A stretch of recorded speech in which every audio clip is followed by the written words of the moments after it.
go to tie my shoes and I sneeze when I'm tying my shoes. Now, I don't know if you ever tried to tie your shoes at 285 pounds. That's a workout in itself. And over the next couple of days, I start developing a pain in my thoracic region. And I was like, I'm 285 pounds. I'm having a heart attack at 28 or 29, whatever age I was, 27. I don't even know. And I was like, I'm dying of a heart attack at 27. This is like an unbearable pain, and it was going on for days. Maybe it's time to go to a doctor. Welcome back to No One's Watching. I don't know who I'm saying welcome back to because no one should be watching. It's really hard to figure out how to start these things. So I'm just going to explain basically things that I'm trying out right here. So, I mean, the lighting is a little bit different. Change the background basically to the thumbnail of the channel and the thumbnail of the podcast. Don't know if I'm going to stick with it. I mean, I like the dirty basement background that I had last time. Didn't even talk about it, I don't think. But no one would know that because no one's watched any of this. And yeah, just going to hop right into it. In the last podcast, I talked about my getting back into a running journey and my pains with certain footwear. And I'm gonna kind of extend on that because I did something real stupid. So about a week ago, my wife asked me if I wanted to do anything for my 30th birthday, which is coming up in November. So I kind of just wanted to look and see what kind of events were going on around my birthday, and little old me found the Philadelphia Marathon was going to be going on during the weekend of my birthday. So I said, you know what? Screw it.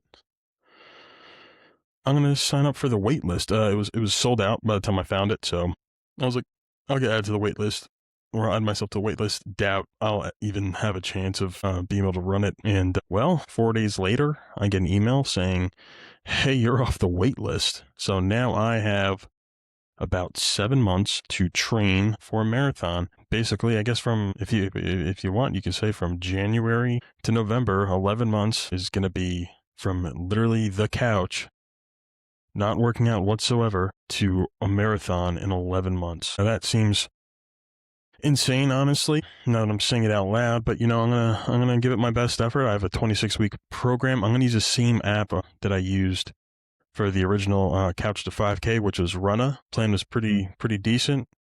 Didn't really have any pains, kind of slowly trickled the pain into my body, so I didn't really get injured or anything like that. And it's a pretty good program, so I'm just going to stick with them. They haven't done me wrong yet. I'm not really, if I were looking for like a specific time or something like that, maybe I would go with a trainer. And I've been kind of hopping back and forth in my mind whether or not I've wanted to use a trainer or not. But I mean, just the ROI, the trainer's going to tell me not to expect the time for my first marathon anyway.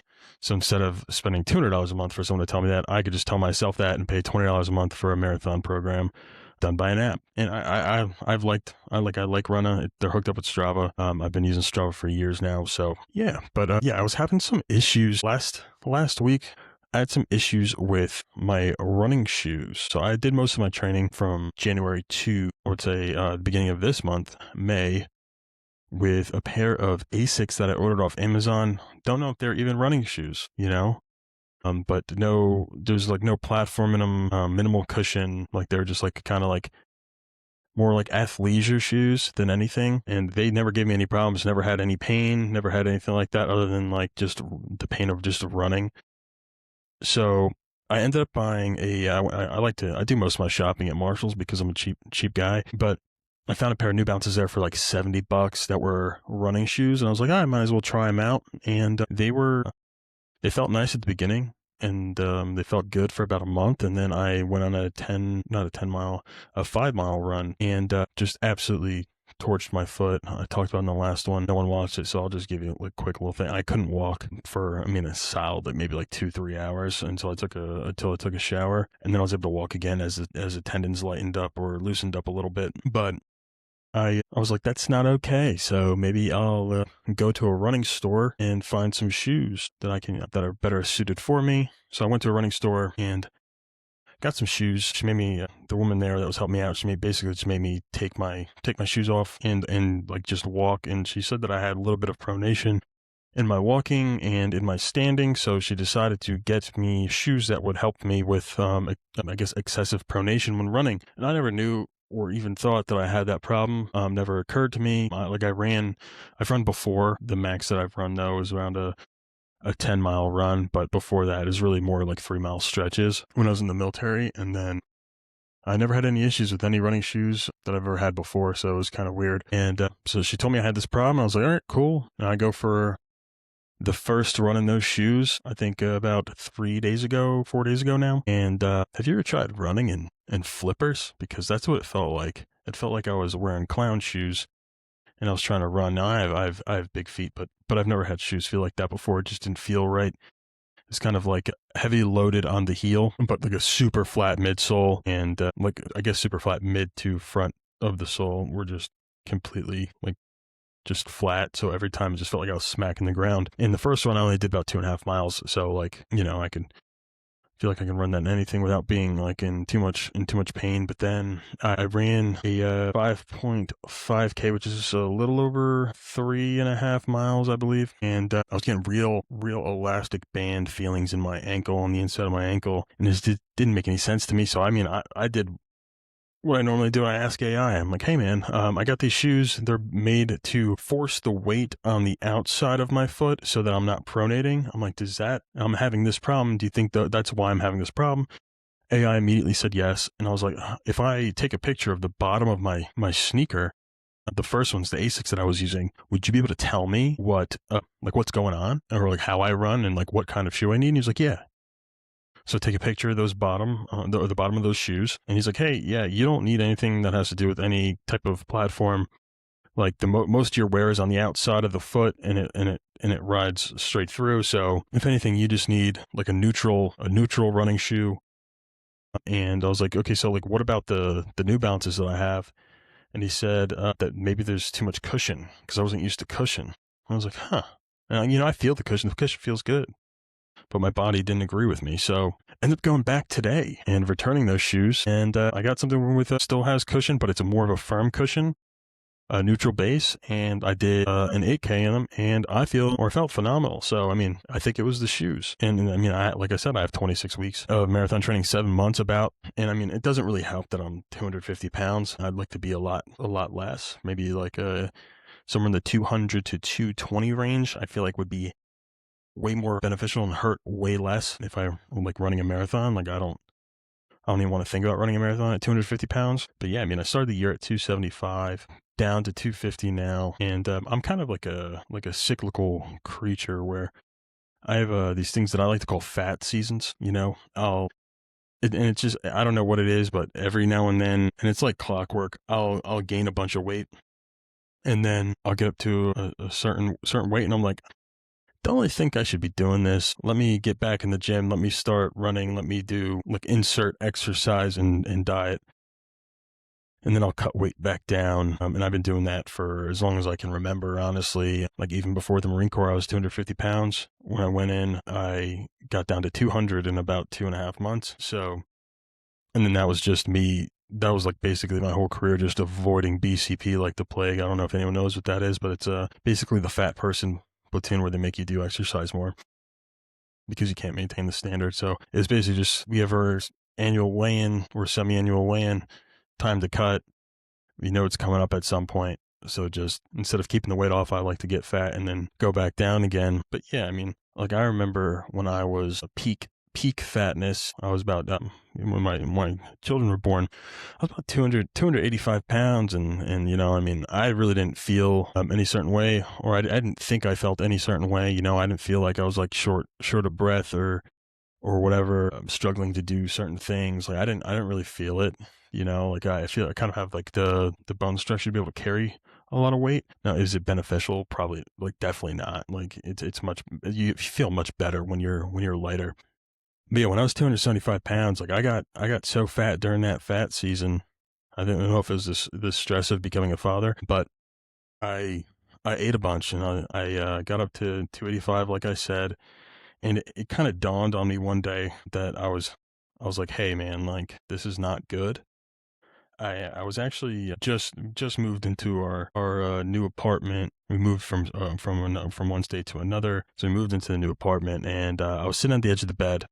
And I was going to tie my shoes, and I go to tie my shoes, and I sneeze when I'm tying my shoes. Now, I don't know if you ever tried to tie your shoes at 285 pounds. That's that's a workout in itself. But when you sneeze, when your body is like compressed and you're reaching down and you're that big, there's a lot of blowback. There's a lot of momentum going on in your body. There's a bunch of stuff going on.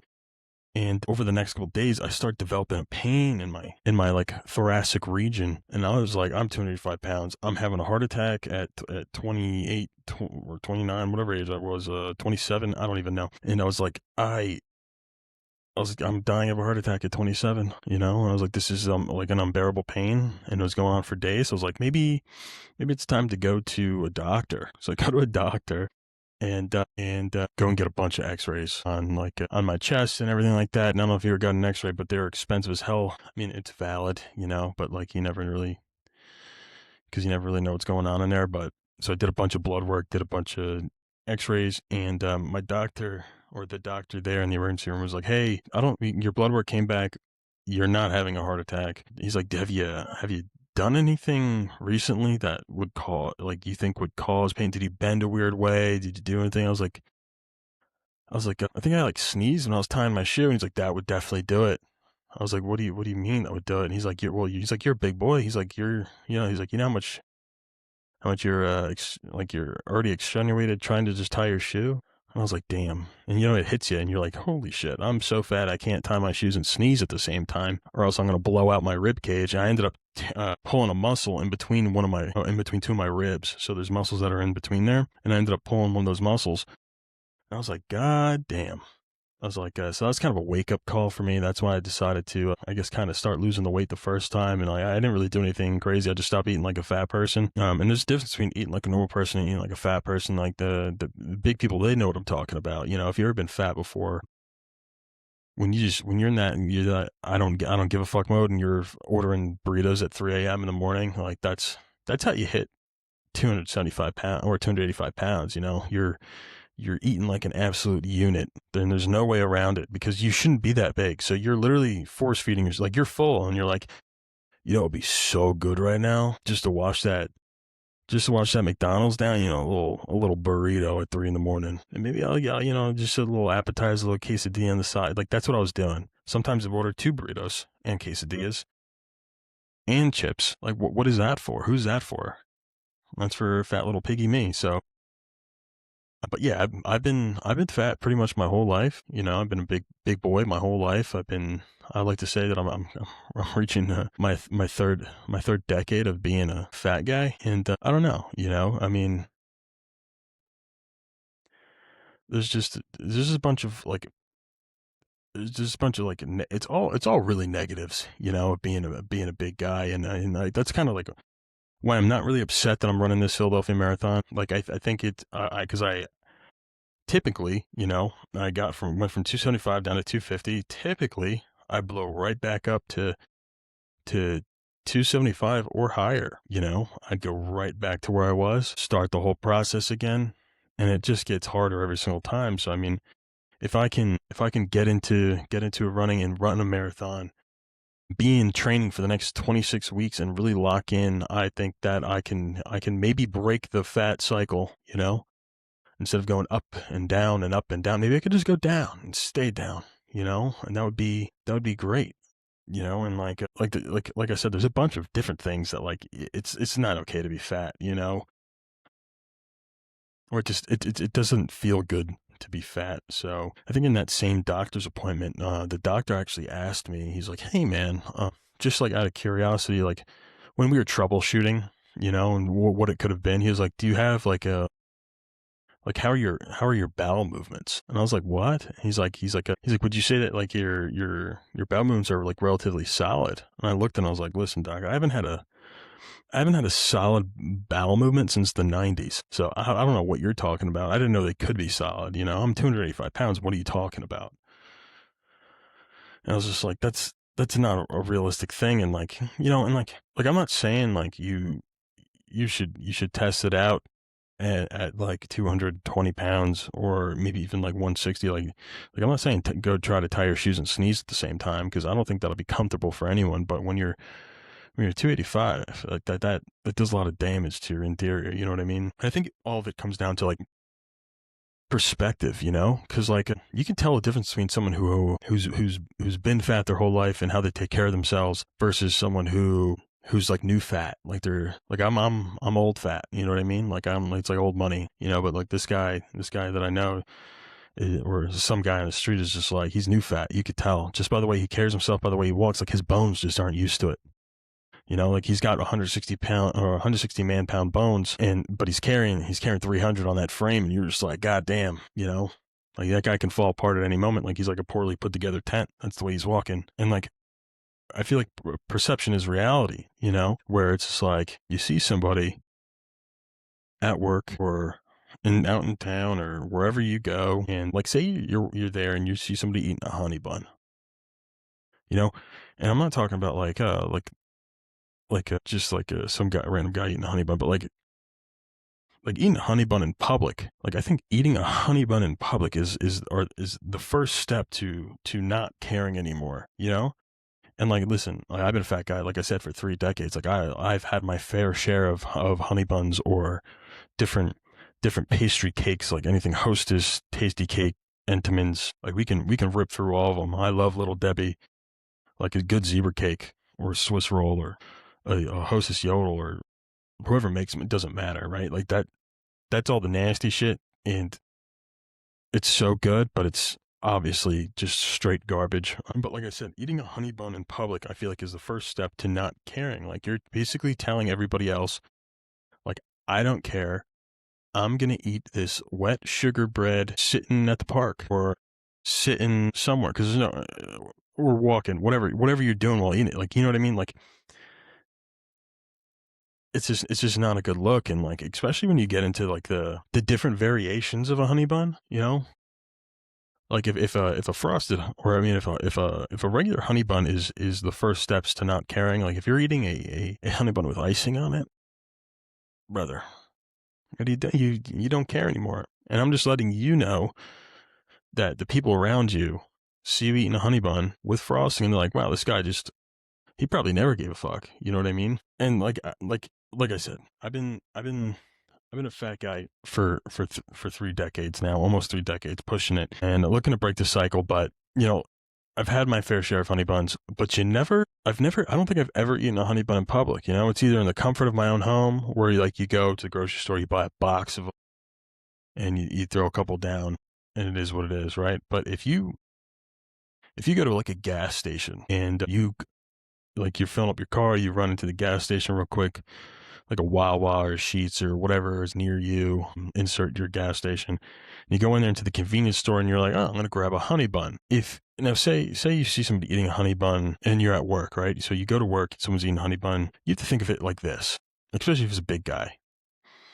You have to that's not his first honey bun. You know what I mean? Because if you go to a convenience store and you grab a honey bun and you're a big boy, it's not making it to work. You're eating in the car. It's the first thing you do. The order goes, get in your car, you close the door. If you have a push to start, you start the car. If you have a turn, you still have a key that turns, you're eating the honey bun before you turn that key. Like I'm letting you know right now, that's exactly what's happening. There's no way you sit with that honey bun in your car for more than 10 seconds before you crack that bad boy open. So I'm just letting you know, if you see someone who's, I would say maybe like 240 plus, and they're eating a honey bun at work, or they're eating a honey bun at the destination, like they just arrived and like they break out a honey bun, you know, I'm telling you that you should know that that's not their first one, because there's no way that they got in a car and drove the whole way with a honey bun knowing that they were going to eat it at work or wherever their destination is. Just know that they had a road honey bun and they have a destination honey bun. Those are the only two things that can happen. But then you got those guys that are like, and now I'm jealous. You know, I'm jealous as hell of the guys who are like literally like 100 something pounds, right? Doesn't matter what it is. If you're like 100 something pounds and you're eating honey buns left and right, and we all know that guy who can just eat whatever he wants, and he's 100 pounds, doesn't gain any weight, and he's just smashing honey buns or a nice little OCP, a little milk cream pie or something, and he doesn't gain any weight. Like you're a real specimen. I just want you to know, like, if that guy wasn't eating honey buns, he'd probably be a pro athlete, you know? Like that's then that's the difference, you know? That's the difference between the guy you knew in high school who was like 180 pounds and like he was, you know, it could have been like an All-American or something, and like Megatron, you know? Megatron doesn't eat honey buns, but that guy that you went to high school with, he eats honey buns, and that's why he's a non-professional athlete. But anyway, I mean, like, and like, you know, when you know a lot of people, when you're a big person, you know a lot of people that are big, you know, you guys kind of flock together, you know, it's like a herd. You know, big animals travel in herds. Like you ever see like a water buffalo? If you can't just, you're not just gonna see one water buffalo, you're gonna see a bunch of water buffaloes. And I can say this because I'm a big boy, right? But so like I know a lot of big guys, and you know, they see me fluctuate, and like sometimes and like they'll see me go up in weight, and like, well, man, like what they look at you like, hey man, welcome back, you know. They're like welcoming you back in. But, you know, sometimes when you hit another, you're like, yeah, screw it. I don't want to be this big anymore. I'm going to drop some weight. And you decide, hey, I'm going to cut it down. You start cutting it down. And now you're down like 20, 30 pounds. And they're like, hey, man, like, how are you doing it? And you tell them what you're doing. And they're like, okay, I mean, it doesn't seem too bad. Like, maybe I'll try that out. And then you get to where you see them next. And they got, this one time, this guy came up to me and he was like, hey, man, like, I think I'm going to start losing weight. I was like, all right, man, like, this is what I did. Like, if you need any help, just let me know. Like, I'll help you out, blah, blah, blah, all this stuff. We go through it. And he's like, all right, yeah. He's like, I'm going to start tomorrow. I was like, all right, cool. I see him the next day. Guy's got a bag of Five Guys. And I was like, hey, man, what are you doing? He's like, what? And I was like, you said you're going to lose some weight. He's like, yeah, you know, he's like, I didn't eat anything in the morning, so I picked up Five Guys. He's like, it's not that bad. And I was like, brother, I was like, I'm like, just a general assessment and just me using context clues. I know you have at least a double cheeseburger in that bag. There's no way you didn't get fries.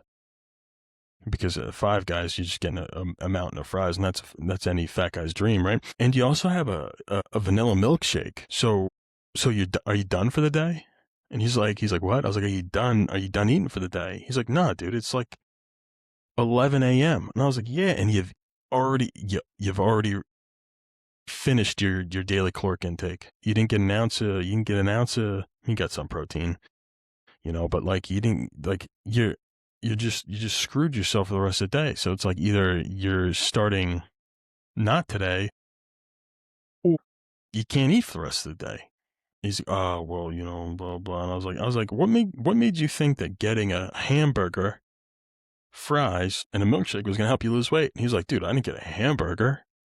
I was like, what you have a bag of Five Guys. What did you get? And he said, I got a hot dog. I was like, what? I was like, Five Guys has hot dogs?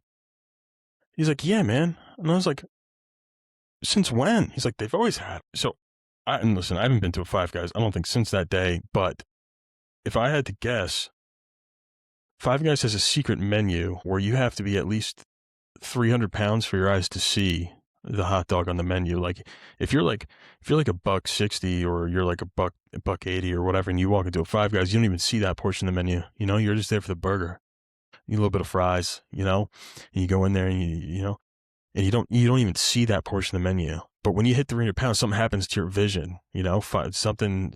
I think it's coded in the Five Guys platform to where if you're over 300 pounds, you automatically unlock the hot dog menu, because I didn't even know that was a thing. I had no idea Five Guys had hot dogs. And I was just like, hey man, a hot dog's not better, you know?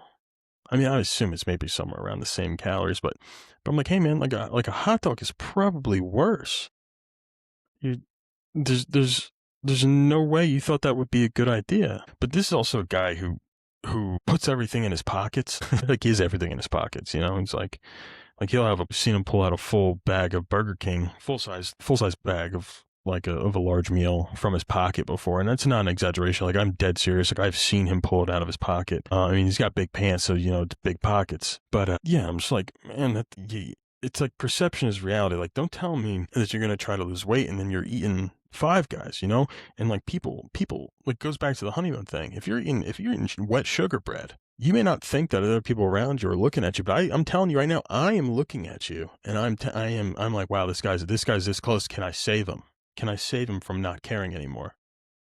You know what I mean? And that's like the worst thing, you know? That's like the worst comment you get. when somebody knows you and you say you go from 250 down to 200 pounds. Now you're looking nice and lean at 200 pounds, and you enter another fat season, right? It starts to ramp up again. You're ordering 3 a.m. burritos. You're doing the whole fat thing, and someone that you know comes up to you and he's like, "Hey man, what's going on?" I'm like, and then you're like, "What do you mean?" And he's like, "So you just don't care anymore?" Because that's what it is, right? Like some people, like, you know what I mean? Like, people think you've given up. Are you packing it in? Well, you're definitely packing it in, but are you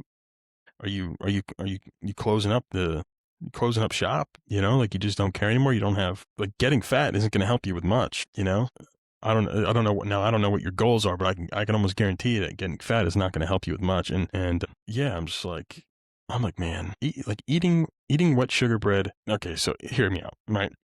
You walk into your lunchroom at work, right? And you see someone who's 240 pounds. They're sitting there. They got a honey bun in front of them. Now, like, think about what we talked about. It's not, if he's eating it in public, it's not his first one. He's already had one on the way.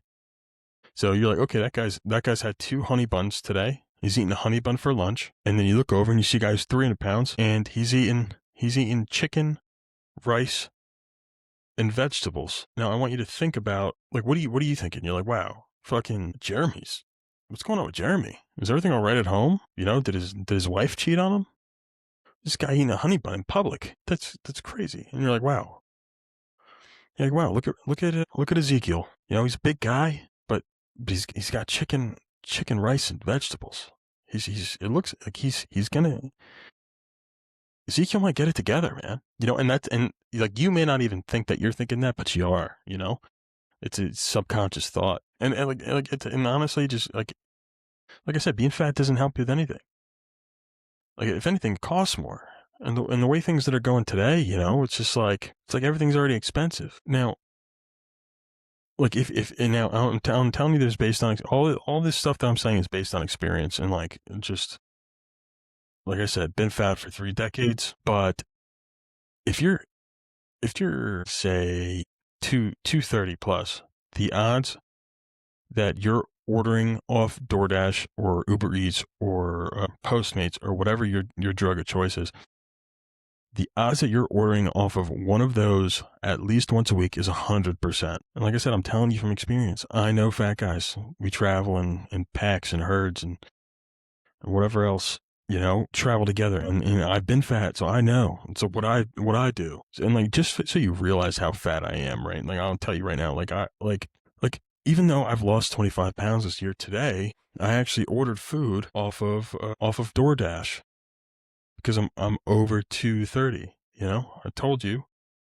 at least once a week, it's 100% chance, right? You're gonna order at least one time. Now, I ordered food, and I ordered a steak with fries and a Caesar salad. You know, I ran 5 miles today. Let me eat my shit. You know what I mean? The rest of the day was kind of canceled out because I ate 800 calories before I ran. I burned 800 calories while I ran. It was like I had a protein shake after, and I was like, you know, I can eat, you know. So I got myself a nice steak, and I wanted fries and a Caesar salad, and I opened the bag, and it's a steak with a Caesar salad and mashed potatoes. And I was like, damn.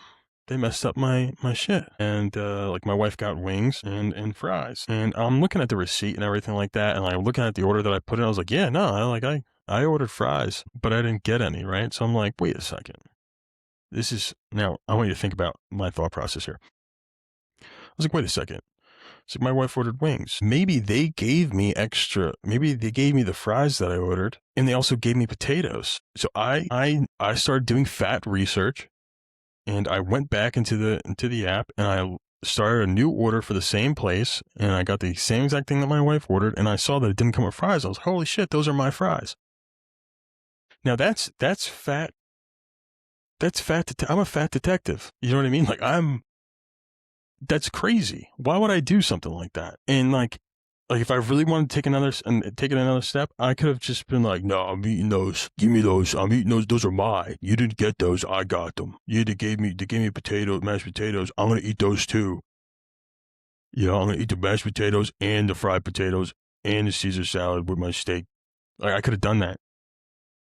If it were me in December of last year, I would have done that. But now I'm like, hey, I don't need it. You know, maybe those fries put me over my caloric intake for the day, and I end up gaining weight, and it makes it harder to run for the next time. You know what I mean? But like that's what I want you to think about. You know, if you've never been fat before, or if you have been fat and you can relate to this, like you'll know exactly what I'm talking about. And so like that's that's that's that's the kind of stuff I'm talking about. So that's why I'm telling you. I know that if someone's eating wet sugar bread, it's not their first piece of wet sugar bread. But yeah, I mean, you know, and like if you're ordering off DoorDash once a week, like that's hefty. You know, you order say you order light, right? And you order light and you grab two McDoubles and like a medium fry and like a drink from McDonald's. You're spent $30. That's $30 a week. 4 weeks in a month, that's $120. You know, it's $120 a month. You know, and like things aren't the way they used to be. You know, I saw an article about this guy who was working at Sears, said he knew people who were multiple families that were being supported by one income from Sears, from a guy who worked in like the tool department. You know, he had a family of 6. He had 4 kids, a wife who stayed at home and didn't work. They had a house. Like I don't even know how much money I'd probably have to make somewhere around $250,000 to be able to do that today. Make somewhere between $250,000 to $300,000 to be able to afford that today. Now, I mean, like, could you get by on like 150, maybe, you know, but like to live comfortably, probably about 250. Now, I don't think people at Sears are making $250,000.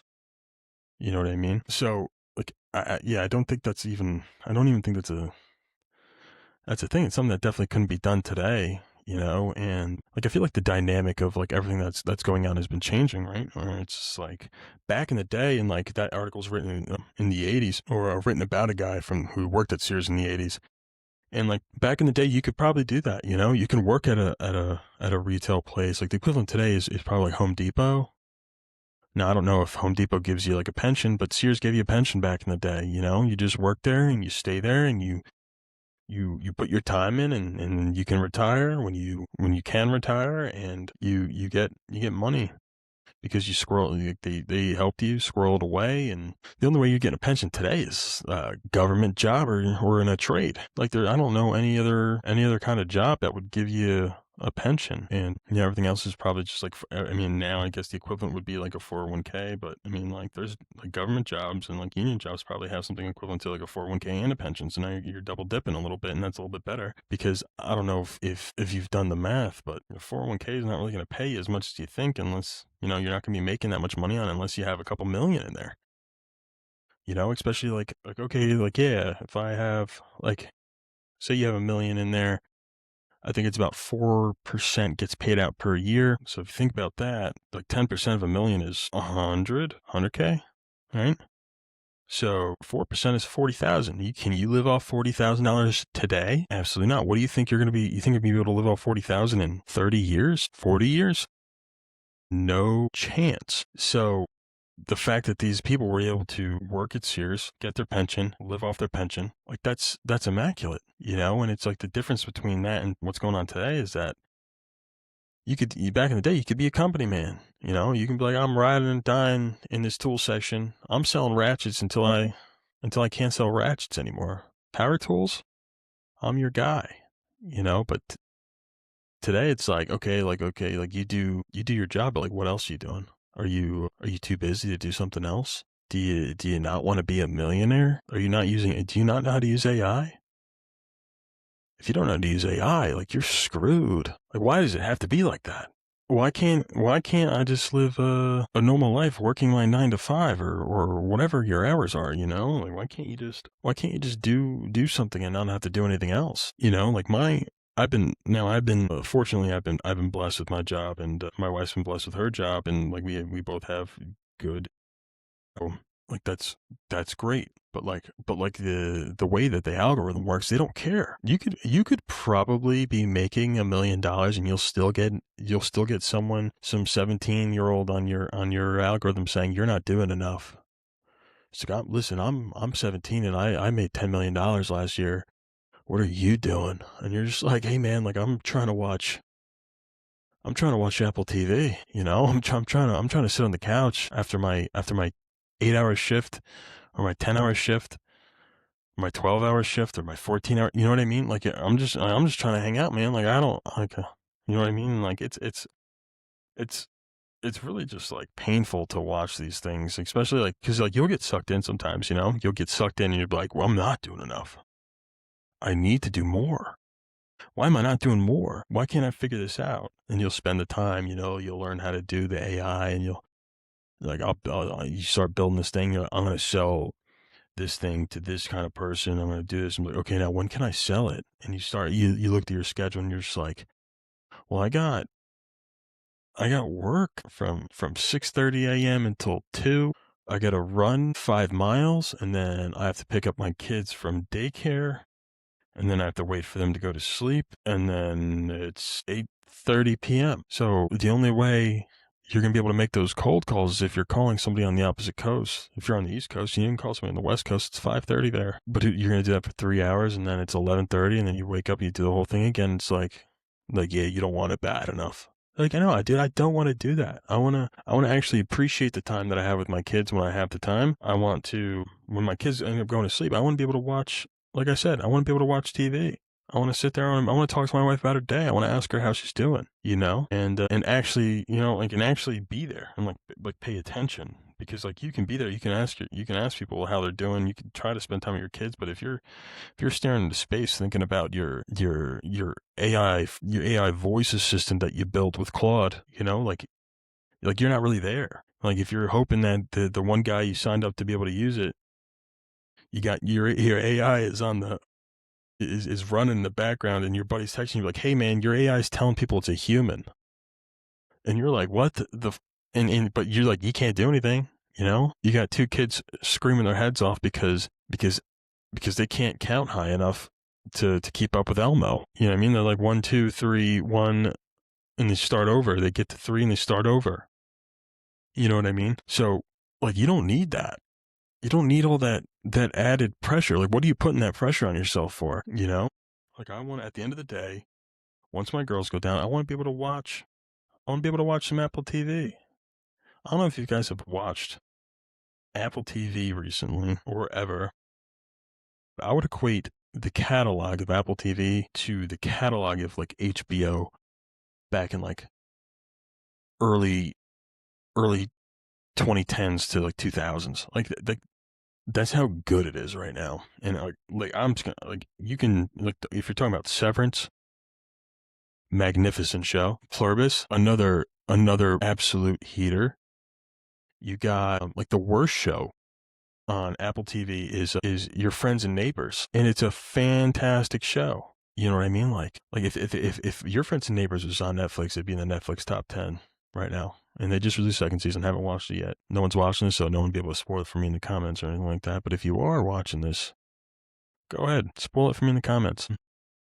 And even the newest show that we just started watching, Widow's Bay. My wife hasn't watched a single scary movie, show, any she hasn't even watched anything that's been remotely scary ever since we've been together. We've been together for a while. Like, I haven't watched a scary movie in forever because my wife won't watch scary movies because she has to cover her eyes and do that whole thing like she's a toddler. But anyway, let's not get into that. Widow's Bay is like kind of like a great combination of almost being scary to a point where it's like, as soon as it's about to be like, as soon as you're about to shit your pants, they make you laugh and something hilarious happens. You know what I mean? And it's like almost, it's somewhere between horror and like this scary movie franchise. And so it's like somewhere in between there, and it leads more toward the horror portion, but it's somewhere in there where it's just like, it's funny in a way that like child's play is funny, where like obviously when you're a kid and you see dolls come to life with a knife and they're killing people, like that's not funny to you. But when you're an adult and you watch a little doll cursing people out and stabbing them. That's hilarious. It's basically Ted, but it's a ginger with a knife. And he didn't grow up in Boston, and no one wished for him. But it's basically the same thing. It's just he's evil instead. But yeah, man, you know what I mean? Like that's all like I want to do. Like I want to go to work. I want to spend time with my kids. I want to prepare for something hard. I want to stop being fat. I want to watch fun, cool TV shows with my wife and watch her squirm when there's a clown in a crawl space. You know what I mean? Like that's what life's about. Like actively spending time with your kids, enjoying the work you do, and watching your wife shit her pants every now and then. I can't really see what would be better than that. And right now that's the life I live. And I was really trying real hard to be that, or to make that 17-year-old on that who made $10 million. I was trying to make him proud. I really was. I was, I was really trying to make him proud, but I'm doing enough. I don't need to do any more. Like what I do is right now I'm the equivalent. I'm the Sears guy. And one day I'll be able to afford a cool car or a boat or whatever. And that's chill. And the way to get there is to stop being fat. You run the marathon. You stop ordering off DoorDash. The skinnier you are, the more money you save, the more money you have. I'm pretty sure that's how it works. Don't quote me. But I think I'm going to end it there. Now, I pray that the audio is picked up on this one, because this is the third time, not once did I fuck up and not make sure that the audio was working, but 2 times I did that. So this is my 3rd time recording this. I hope it's the best one. I don't know if it is, but we can hope and pray that this is the best version of this, and hopefully it happened with repetition. But I'm done talking about honey buns, that wet sugar bread. And until next time, if you're watching this, you shouldn't be. If you watched the last one, you shouldn't have. And if you're looking to keep watching or find me on different social medias, everything is at stopwatching.today. Unless you're on YouTube, it's stopwatching-today. See you later. Peace.